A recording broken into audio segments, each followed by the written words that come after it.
Warning, this content is for entertainment and educational purposes only. All right, next question here is from Marco M. What is your thoughts on TRT level doses with much higher doses of secondary anabolics that some people on social media recommend? Whereas I see most people recommend and advocate for running testosterone higher than the secondary compounds. What do you think the reasoning is for the lower test and higher anabolics? I, you know, look, there are many different opinions on how to do things. There is no one right formula for everybody. I'd say a lot of it depends on your response to compounds, how you handle things. Each person is unique individually. But what I will tell you, if your goal is to be big, I don't know of one highly successful current pro bodybuilder that doesn't run testosterone high. They just don't exist. Now, can you get big without it? Sure, maybe. Guys back in the 70s and 80s, they didn't run testosterone at all. It was Deca and D-ball back in those days, bro. Or Primobolan in Winstrol, or Primobolan and Anavar on contest prep. That's the Arnold era guys. They did not run testosterone at all. In the 90s, guys started shifting more towards testosterone. And then the early 2000s, when the advent of aromatase inhibitors came about, when we can carefully control the aromatization of testosterone, then guys started hammering more testosterone and found that they got even bigger running testosterone. Now, my thought process here, and anytime we add secondary anabolics to our body, these are compounds that are not bioidentical compounds, and we don't know for sure how each individual is going to react to it. We have pretty good data at this point. These things have been around for 50 or 60 years. Some people handle things well, some people fucking don't. Whereas testosterone is a bioidentical compound, HGH is a bioidentical compound. We know what the downstream effects are of those. Testosterone, the main driver of side effects from testosterone is purely just managing your estrogen conversion. And we can easily do that with an aromatase inhibitor.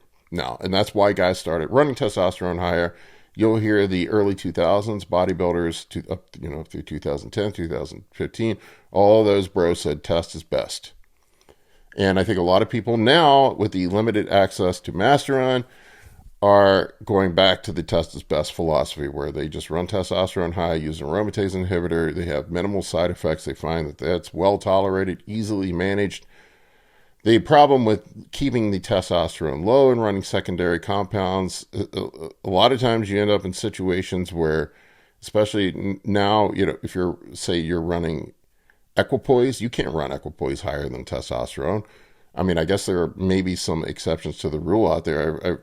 I've heard of people, but if you run Equipoise higher than testosterone, you're going to end up with no estrogen at all in most instances. I'd say 95% of the time you're going to end up with no. If you run Primobolan higher than testosterone, you're probably going to completely smash your estrogen. Now, sometimes we do that purposely on a contest prep.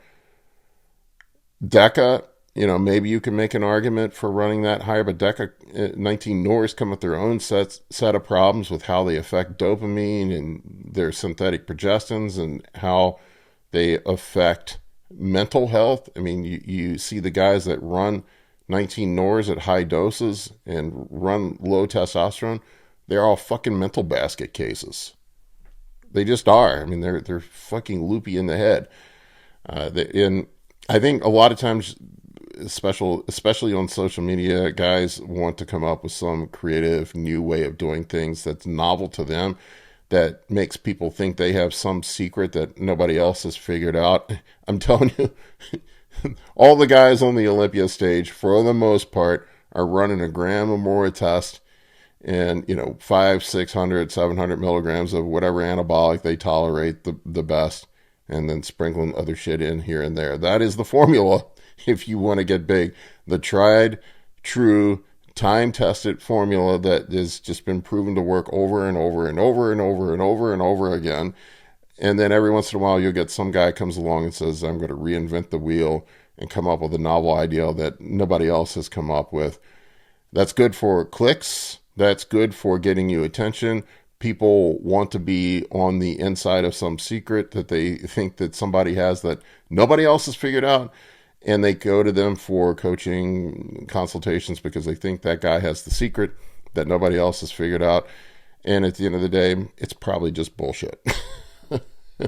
And I would also suggest take a look at the people that are suggesting those types of protocols. Are they actually big? Are they actually getting any sort of results out of it? And usually the answer is no. Like I know there was some people that were talking about running 6-week only oral cycles.